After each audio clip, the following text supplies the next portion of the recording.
जो बिल लाया जा रहा है, भारतीय जनता पार्टी में एक मुकाबला चल रहा है। भारतीय जनता पार्टी के अंदर मुकाबला चल रहा है कि खराब हिंदू कौन बड़ा है। भाजपा जब भी कोई नया बिल लाती है तो वो अपनी नाकामी छुपाती है। भाजपा वाले मुसलमान भाइयों की वक्फ की जमीन चिन्हित करने की बात कर रहे हैं, जिससे महाकुंभ में जो हिंदू मारे गए हैं या खो गए हैं उनको चिन्हित करने की बात पर पर्दा पड़ जाए। वक्फ की जमीन से बड़ा मुद्दा वो जमीन है जिस पर चीन ने अपने गांव बसा लिए हैं, लेकिन कोई बाहरी खतरे पर सवाल बवाल न करे, इसलिए ये बिल लाया जा रहा है। भाजपा एक अलोकतांत्रिक पार्टी है, वो असहमति को अपनी शक्ति मानती है। जब देश के अधिकांश राजनीतिक दल वक्फ बिल के खिलाफ हैं, तो उसे लाने की जरूरत क्या है जो जिद क्यों कर रहे हैं सरकार। आदरणीय सभापति महोदय, मैं आपका बहुत धन्यवाद देना चाहता हूं कि बहुत ही महत्वपूर्ण और देश के लिए और बड़ी आबादी के लिए भारतीय जनता पार्टी की सरकार में एक और बिल आया है, क्योंकि मेरे से पूर्व में जो हमारे साथी बोले हैं वो माननीय सदस्य हमारे साथ नहीं, लेकिन मैं उनके बहुत सारी बातों से सहमत हूं। और अध्यक्ष महोदय, मैं देख रहा हूं जो एक्स कांग्रेस वाले हैं वो ज्यादा बोल रहे हैं।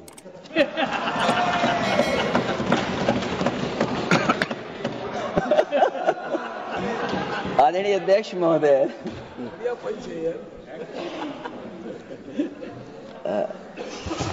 अध्यक्ष महोदय, जो आज बिल पेश हुआ है, मैं हिंदी और अंग्रेजी को जो कुछ समझ सकता हूं वो यही मैं कह सकता हूं कि माननीय मंत्री जी ने ये कहा कि ये उम्मीद है। ये उम्मीद कैसे बना है, अंग्रेजी में भी मुझे समझ में नहीं आ रहा कि उम्मीद है, ये हिंदी में भी समझ में नहीं आ रहा कि ये उम्मीद है। यूनिफाइड वक्फ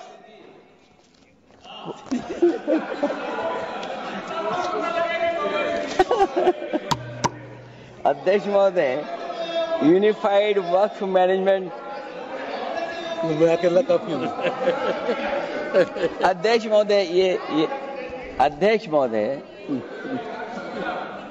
मैं समझ सकता हूं कि मैं वो बात छेड़ना नहीं चाहता था, लेकिन क्या करूं, मजबूरी है अब। अध्यक्ष महोदय, अभी माननीय सदस्य लोग ये कह रहे हैं कि हमारे सदस्य नहीं है यहां पर जो हमारे साथी हैं, लेकिन अध्यक्ष महोदय मैं ये कहना चाहता हूं, अध्यक्ष महोदय मैं ये कहना चाहता हूं, ये जो बिल लाया जा रहा है, भारतीय जनता पार्टी में एक मुकाबला चल रहा है। भारतीय जनता पार्टी के अंदर मुकाबला चल रहा है कि खराब हिंदू कौन बड़ा है। और ये बात अध्यक्ष महोदय मैं ऐसे ही नहीं कह रहा हूं। जो पार्टी ये कहती हो कि दुनिया की सबसे बड़ी पार्टी है, अध्यक्ष महोदय वो अपना राष्ट्रीय अध्यक्ष नहीं चुन पाए अभी तक। अध्यक्ष महोदय, भारतीय जनता पार्टी क्या है?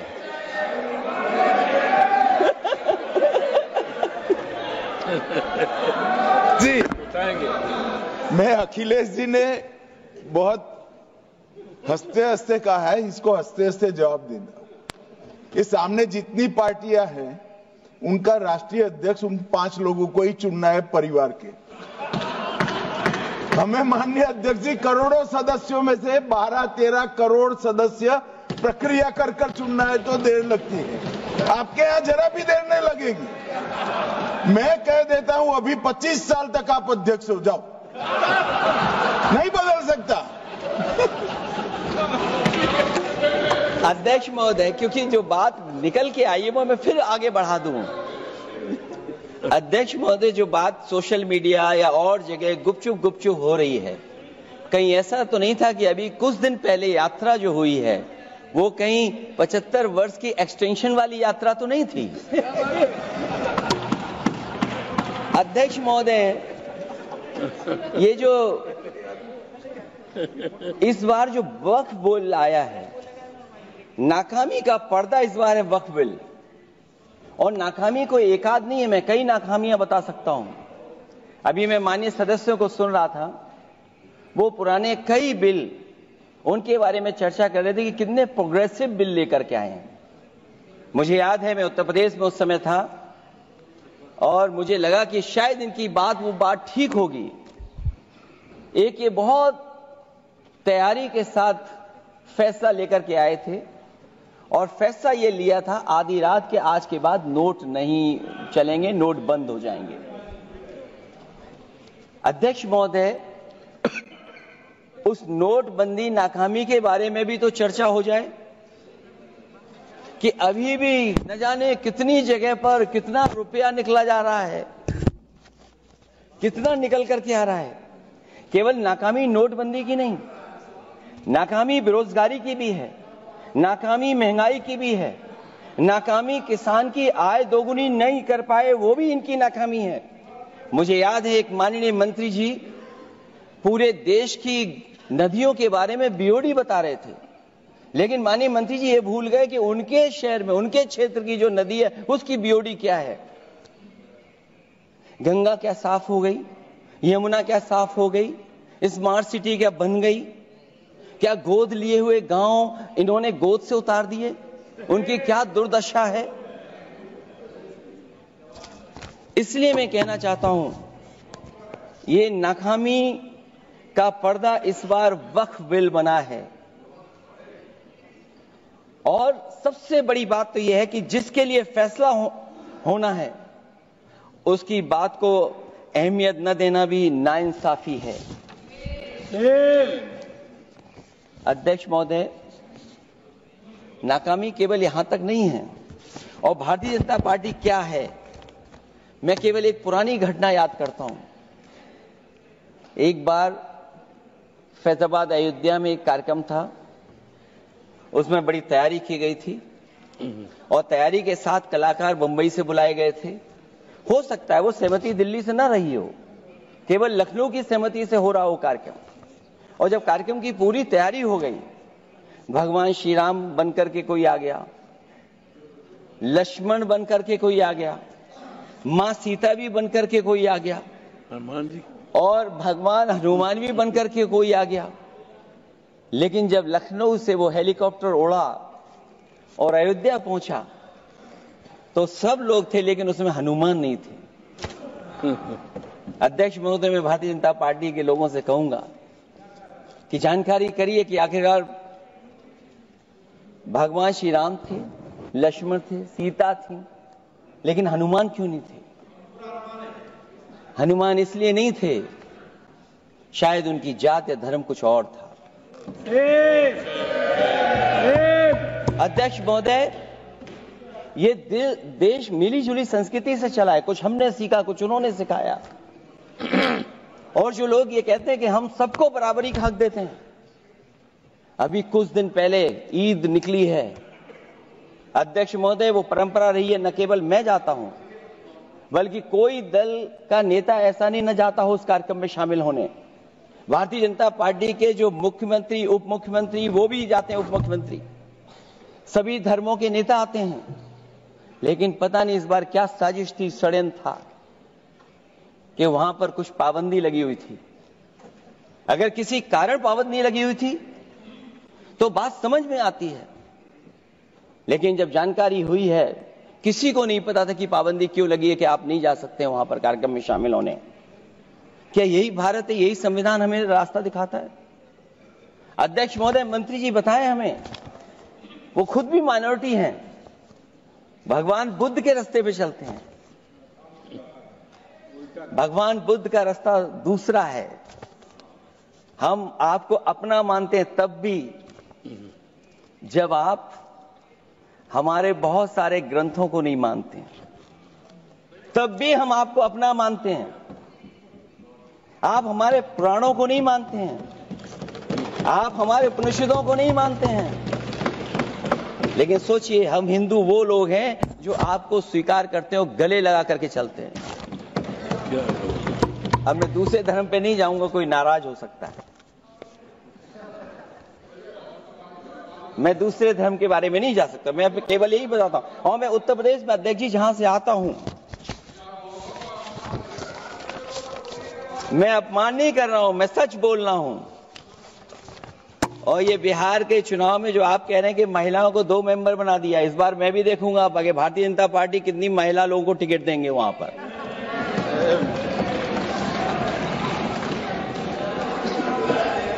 अध्यक्ष महोदय, भाजपा जब भी कोई नया बिल लाती है तो वो अपनी नाकामी छुपाती है। भाजपा वाले मुसलमान भाइयों की वक्फ की जमीन चिन्हित करने की बात कर रहे हैं, जिससे महाकुंभ में जो हिंदू मारे गए हैं या खो गए हैं उनको चिन्हित करने की बात पर पर्दा पड़ जाए। अध्यक्ष महोदय, मुझे खुशी इस बात की कि हमारा धर्म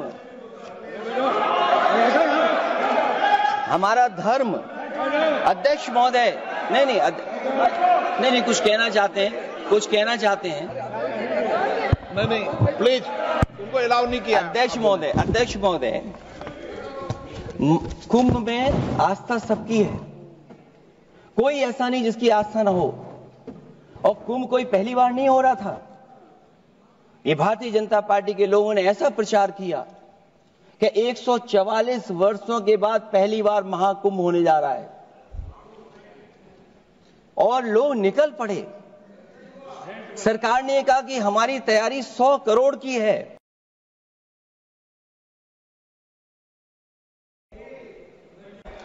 आप कहते टेक्नोलॉजी का हम इस्तेमाल करेंगे, जमीनों को हम मैपिंग कर करके डेटा एंड रिकॉर्ड ठीक करेंगे। अध्यक्ष महोदय, ये बताएं कि वो 30 लोग कौन थे, उनके नाम क्या थे जिनकी जान चली गई, न केवल जान जाने वालों की, बल्कि अध्यक्ष महोदय ये सरकार बताए कि जो लगभग 1000 हिंदू खो गए हैं, जो अभी तक नहीं मिले, जो अभी तक नहीं खोज पाए हैं, वो 1000 हिंदू की सूची कहां है? और फिर धर्म कारोबार की बात है, जो ये लोग गोली। अध्यक्ष महोदय, मैं कार सेवक वाली बात इसलिए नहीं छेड़ना चाहता हूं। अध्यक्ष महोदय, ये शायद माननीय सदस्य जानते नहीं कुछ सच्चाई नहीं जानते। अध्यक्ष महोदय, ये संविधान की वजह से, संविधान को बचाने के लिए, हिंदू एकता को बचाने के लिए कुछ फैसले लिए गए, लेकिन एफआईआर हम लोगों पे नहीं लिखी गई थी। एफआईआर उन पे लिखी गई थी जो बेचारे तैयार हो गए थे सुबह, लेकिन पता नहीं कहां से फोन आया था, कहा था कि अब तैयार तो हो गए हो, लेकिन आप शिलान्यास में नहीं आ सकते। बहुत सही। इसलिए बात को इधर से उधर नहीं में ले जाना चाहता। अखिलेश जी, जरा वक्त पे भी आ जाओ। वक्त पे आ रहा हूं। नहीं, वक्त पे अध्यक्ष इसलिए आ रहा हूं क्योंकि वक्त समझने के लिए भारतीय जनता पार्टी की सोच क्या है। और ये अध्यक्ष महोदय जब ये कह रहे हैं कि इससे कारोबार होगा, अध्यक्ष महोदय, धर्म की चीजों से कारोबार नहीं हो सकता। हमारे उत्तर प्रदेश के मुख्यमंत्री जी ने भी कहा कि कारोबार होगा। वो 30 की गिनती में उलझे हुए हैं, जैसे 30 मार खाए वो। उनसे पूछा कि जान कितनी गई, वो 30। उनसे पूछा कि कारोबार कितने का होगा, 30 गुणा 10,000 करोड़। सोचिए, कुंभ हमारा क्या कारोबार की जगह है? और फिर उसका कौन नापेगा, कैसे नालाएगा? और फिर हमारे माननीय मंत्री जी कह रहे हैं कि जमीन, चाहे वो रेलवे की हो, चाहे वो डिफेंस की हो, वो भारत की जमीन है। मैं भी स्वीकार करता हूं कि रेलवे की जमीन भी भारत की है, डिफेंस की भी जमीन भारत की है। क्या डिफेंस की जमीन नहीं बेची जा रही मंत्री जी? अध्यक्ष महोदय, क्या रेलवे की जमीनें नहीं बेची जा रही हैं? अध्यक्ष महोदय, केवल यहां तक नहीं, कितना हस्तक्षेप होता है। वक्फ भी भारत के, इसीलिए तो कहीं ना कहीं वक्फ की जमीन से अध्यक्ष महोदय माननीय मंत्री जी बताएं, और मुझे उम्मीद है कि जब जवाब देंगे तो बताएंगे कि वक्फ की जमीन से बड़ा मुद्दा वो जमीन है जिस पर चीन ने अपने गांव बसा लिए हैं, लेकिन कोई बाहरी खतरे पर सवाल बवाल न करे, इसलिए ये बिल लाया जा रहा है। और माननीय मंत्री जहां से आते हैं, जिस प्रदेश से आते हैं, कम से कम ये तो बताएंगे कि वहां कितने चीन ने गांव बसा लिए, घर बन गए हैं। अध्यक्ष महोदय, आपके माध्यम से सरकार गारंटी दे कि वक्फ की जमीन कभी भी किसी भी पैतरेबाजी से किसी और मकसद के लिए किसी और को नहीं दी जाएगी। वक्फ की वर्तमान व्यवस्था में चाहे 5 साल के धर्म पालन की पाबंदी की बात हो, या कलेक्टर से सर्वेक्षण के हस्तक्षेप की बात हो, या वक्फ परिषद या बोर्ड में बाहरियों को शामिल करने की बात हो, इन सब का उद्देश्य मुस्लिम भाइयों के सार्वजनिक अधिकार को छीनकर उनके महत्व और नियंत्रण को कम करना है। ट्रिब्यूनल के निर्णय को अंतिम न मानकर उच्च न्यायालय में लेकर जाने की अनुमति देना दरअसल जमीनी विवाद को लंबी न्यायिक प्रक्रिया में फंसाकर वक्फ भूमि पर कब्जों को बनाए रखने का रास्ता खोलेगा। सबसे बड़ी बात यह कि वक्फ बिल के पीछे की न तो नीति सही है न नीयत, ये देश के करोड़ों लोगों से उनके घर दुकान छीनने की भी साजिश है। भाजपा एक अलोकतांत्रिक पार्टी है, वो असहमति को अपनी शक्ति मानती है। जब देश के अधिकांश राजनीतिक दल वक्फ बिल के खिलाफ हैं, तो उसे लाने की जरूरत क्या है जो जिद क्यों कर रहे हैं सरकार। वक्फ बिल का लाना भाजपा की सियासी हट है। वक्फ बिल भाजपा की सांप्रदायिक राजनीति का नया रूप है। वो तो आपको काटेगा, और इसलिए काटेगा कि अध्यक्ष महोदय बाहर ये लिखते हैं सत्यमेव जयते, बाहर है लिखते सत्यमेव जयते, भाजपाई अंदर असत्य बात कहते। भाजपा वक्फ बिल लाकर अपने उन समर्थकों का तुष्टीकरण करना चाहती है जो भाजपा की आर्थिक नीति, महंगाई, बेरोजगारी, बेकारी और चौपट अर्थव्यवस्था से उसे छटक गए हैं।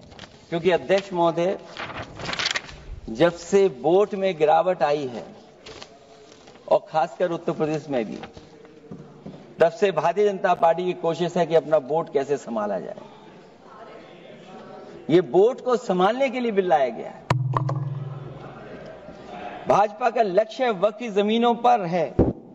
इन जमीनों का नियंत्रण अपने हाथ में लेकर इन जमीनों को पिछले दरवाजे से अपने लोगों के हाथों में दे देना चाहती है। भाजपा चाहती है कि वक्फ बिल लाने से मुस्लिम समुदाय को लगे कि उन पर हक को मारा जा रहा है, वो उद्वेलित हों और भाजपा को ध्रुवीकरण की राजनीति करने का मौका मिल सके। क्योंकि अध्यक्ष महोदय, भाजपा का लक्ष्य यह है कि ध्रुवीकरण हो, क्योंकि वो जानते हैं कि ध्रुवीकरण जितना होगा उससे वो लाभ उठाने में आगे रहेंगे। तो ये वक्फ बिल जो लाया जा रहा है, वो अपनी वोट बैंक को संभालने के लिए और समाज को बांट करके ध्रुवीकरण करके राजनीतिक लाभ लेने के लिए लाया जा रहा है। और अगर इसके लिए नहीं लाया होता तो पहले से जो जितने फैसले लिए सरकार ने, क्या उससे देश और प्रदेश में कोई बड़ा बदलाव आ गया है? अगर स्मार्ट सिटी का बात करें तो कितनी स्मार्ट सिटी बन गई है आपकी? आपके नोटबंदी की वजह से न जाने कितना रुपया कहां निकल रहा है, और डर तो ये लगता है कहीं भाजपा वाले दूसरों के पैसा रख करके न पकड़वा दें। वक्फ बिल के आने से पूरी दुनिया में एक गलत संदेश भी जाएगा। इससे देश की सेकुलर इमेज को बहुत धक्का लगेगा। वक्फ बिल भाजपा की नफरत की राजनीति का एक और अध्याय है। मैं अंत में कहना चाहता हूं कि अभी तो आपने साथी संभाल लिए हैं, एक साथी तो मुझे दिखाई नहीं दे रहा है, और हमारे जिनका हमने सम्मान किया हमें कहां ले गए आप, और हमें यहां छोड़ गए आप, हमें छोड़ गए। हमें देखिए सभापति महोदय, सभापति महोदय, देखिए राजनीति क्या है। हमने आपका हाथ पकड़ा और हम यहां आ गए और आप हमारा हाथ छुड़ा करके वहां चले गए। इसलिए देखिएगा कब हमारा इनका हाथ मिल जाए। और मैं अध्यक्ष सभापति महोदय ये कहना चाहता हूं कि वक्फ बिल भाजपा के लिए वाटरलू साबित होगा, क्योंकि ऊपर से तो हाँ हाँ कह रहे हैं, लेकिन अंदर ही अंदर बहुत सारे साथी सहमत नहीं है। मैं अंत में इतना ही कहना चाहता हूं कि ये वक्फ बिल जो लेकर के आए हैं, कोई उम्मीद लेकर के नहीं आ रहा है। ये सोची समझी रणनीति का हिस्सा है, क्योंकि इनका जो बोर्ड बिखर गया है। ये मुस्लिम में भी बंटवारा चाहते हैं। मुस्लिम इस्लाम धर्म में कहीं बंटवारा नजर नहीं आता है, लेकिन इनकी कोशिश है कि इस बिल के माध्यम से हम मुस्लिम भाईचारा में भी बंटवारा करते हैं। बंटवारा तो पीडीए करेगा। अभी देखिएगा सभापति महोदया, हमारे एक सदस्य कह रहे थे कि चुनाव बहुत अच्छा होता है। इनसे बेहतर किसने चुनाव देखा होगा। चलिए धन्यवाद। वोट ही नहीं डालने दिया। चलिए सभापति महोदया, मैं धन्यवाद देता हूं। मैं और अपने दल और साथियों के साथ कहता हूं कि समाजवादी पार्टी बिल का विरोध करती है। वोट पड़ेगा तो हम इसके